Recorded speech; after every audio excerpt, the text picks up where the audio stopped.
Hey there everybody, it's Mike DiLisio, and today I'm going to be taking a little bit of a look back on the year that was 2022, gaming experiences. So this is an interesting list for me in that, first of all, I have a terrible memory. And so this type of an exercise is always a little bit challenging for me. But thankfully and helpfully, I've got my phone where I can look back through photos, and that kind of gives me a little bit of a reminder, and it gives me a nice little timeline because all of the photos are time stamped. And so I have heavily relied upon the pictures that I've taken. So that being said, there are very, very likely some very, very cool things that happened this year in gaming that I'm just not thinking about or didn't come to mind right away.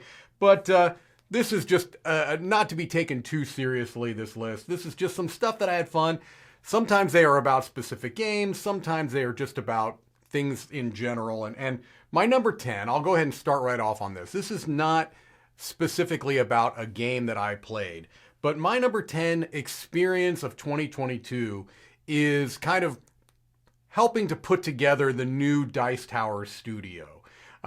Seeing that start as basically a garage and kind of come to fruition and all of us kind of coming together as a team here at the studio, contributing ideas, potential design ideas. And it was just a nice feeling of accomplishment, camaraderie, putting this together, and then kind of being able to, experience the fruits of our labor by debuting this new studio in the Winter Spectacular videos. It was a very cool experience, and so my number 10 is the new studio. All right, my number 9. So it's always fun when a particular game that I like gets picked up by other people, and for one reason or another, maybe it's the way I'm describing it, or maybe it kind of turns into a little thing, people then want to try this game with me. And so that's my number 9. My number 9 is playing the Grail Games edition of Circus Flocati at the Dice Tower Retreat. I had a number of people ask me if I could teach them this game, play this version of Circus Flocati, because on a top 10 list of terrible covers, I believe, I think that's where that one came up, or art in games. I mentioned the Circus Flocati art. Now, I happen to love it. It's anthropomorphic fleas. What's not to love? Everyone loves a good anthropomorphic flea, right? So this classic Reiner Knizia push your luck card game, Tom refuses to put this version in the library because of its vastly superior art.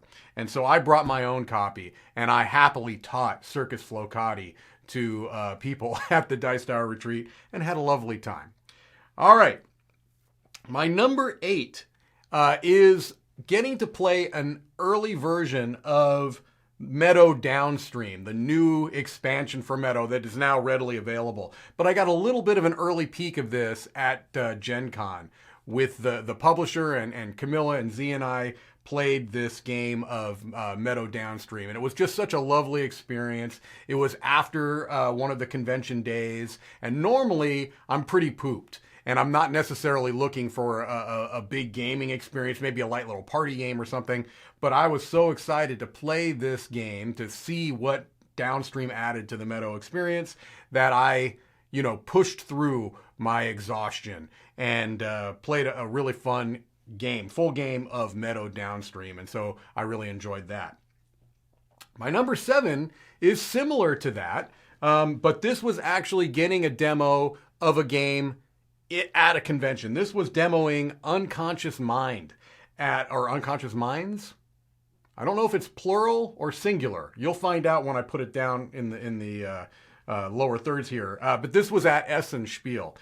Going to the publisher's booth, Fantasia Games, and getting a demo of Unconscious Minds with pretty much most of the Fantasia team. Johnny Pack was there, who's a designer and developer for the team, and other people within Fantasia were kind of there answering questions and kind of getting some feedback. And that was a really cool experience. Did not play through the whole game, did not have time to play through the whole game, but got a pretty good feel for how that game works. And so that was a really, really fun experience. All right. Number 6 is really just being able to interact a little bit with Trey Parker, one of the co-creators of South Park, the animated series that has become really ubiquitous, such a huge part of popular culture. And Trey Parker coming to the Dice Tower Studios to film a top 10. And so it was just really, really refreshing to kind of see what a down-to-earth person he is, and really what a stellar gaming knowledge that he has, and how well he was able to kind of express, how these games work for him and what he likes about his favorite games. And I guess it shouldn't be a surprise, but when somebody that isn't in gaming basically as their career is able to kind of come in and just so seamlessly explain what it is about games they like, that's something that was kind of eye-opening to me, and also just he was a lovely individual, and it was nice to be able to spend a little bit of time with him. All right, my number 5 is playing another Reiner Knizia Push Your Luck game, but this one is a masterpiece, I would say. This is playing Ra, the Push Your Luck auction game Ra at the Dice Tower Retreat. Now, this was a stellar game of Ra. There were some fantastic people that were there that I'm not going to name them specifically because I'm afraid I'm going to leave somebody out. But I will name one special someone. That is Dan Hughes. Dan Hughes, yes, of Dan and Cora here on the Dice Tower. Also a co-host of mine on the Sporadically Bored podcast. Plug alert! We played a game of Ra. And I could be misremembering, but in my memory, I dominated. And I won this game, and not only did I win the game, but Dan played so poorly. It was really, it was notable. I've seen people lose in Ra. For every game of Ra you play, there's going to be at least one and usually multiple losers. But the spectacular fashion that Dan lost the game of Ra was really impressive. People were stopping the games they were playing and coming over to the table to look because they had not seen someone lose so spectacularly in Ra. And so that was a really fun experience. Joking aside, I'm pretty sure actually it was maybe the worst game of Ra I had ever played. I think in how I did. I had a great time, an amazing time. I played horribly in that game. And it's always a treat when I have a chance to play a game with Dan, who lives in the UK. And so it does not happen enough for one of my best friends to be able to play a game with them. It was very special. All right. Number 4 is playing, specifically I'll say 3 Second Try at Dice Tower East. And this was with a lovely couple and with Eric Summerer. And so this is a very silly little party game from Itten Games, a Japanese publisher, part of a little fun brick series of small party type games. Pardon me.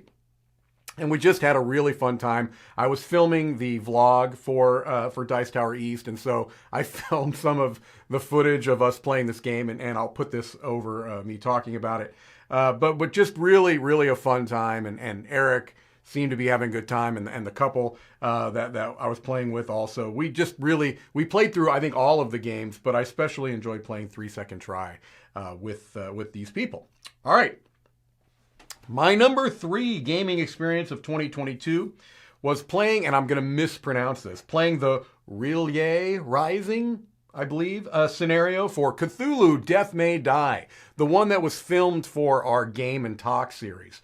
So myself and Z and Camilla played through this scenario with the giant Cthulhu, you can't even call it a miniature, whatever, figure that takes up 90% of a huge gaming table.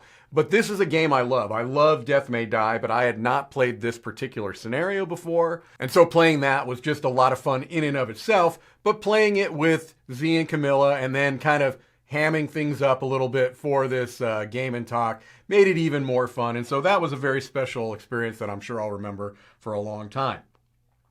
My number 2 is kind of an all-encompassing thing, and this was my first trip to the Essen Spiel in Germany. It was my first trip to Germany, so clearly it was also my first trip to Essen Spiel, but this was something that had been a bucket list item for me for years. And so being able to go on this trip, it really was something that I have a lot of gratitude for. I was very much looking forward to this trip.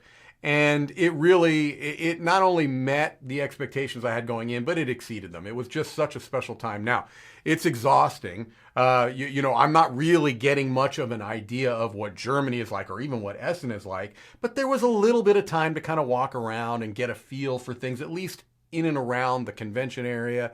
But just being able to kind of interact with people there, being able to interact with fans of the Dice Tower that maybe don't get a chance to come to the States and come to other Dice Tower events that we run. It was really great being able to meet people from so many parts of the world. It was an overwhelming experience, one that I think I'm still processing months and months after, but very, very special, and one I'll never forget, my first trip to the Essen Spiel. My number one gaming experience, although I think that this is pushing it, of 2022 is getting the Dice Guy, one of my Dice Guys tattooed. This was something that we had talked about years ago. Roy and I specifically had talked about years ago. But being able to work this out as a stretch goal for the Kickstarter, Roy and myself getting tattoos of our Dice Guys. I had other tattoos. Roy had many other tattoos. But then also going with Tom, it was his first time ever getting a tattoo. It was a really, really cool experience. And obviously something that I'm never going to forget because I have it on me permanently for the rest of my life. And so it's going to always be a reminder of kind of my time here at the Dice Tower. And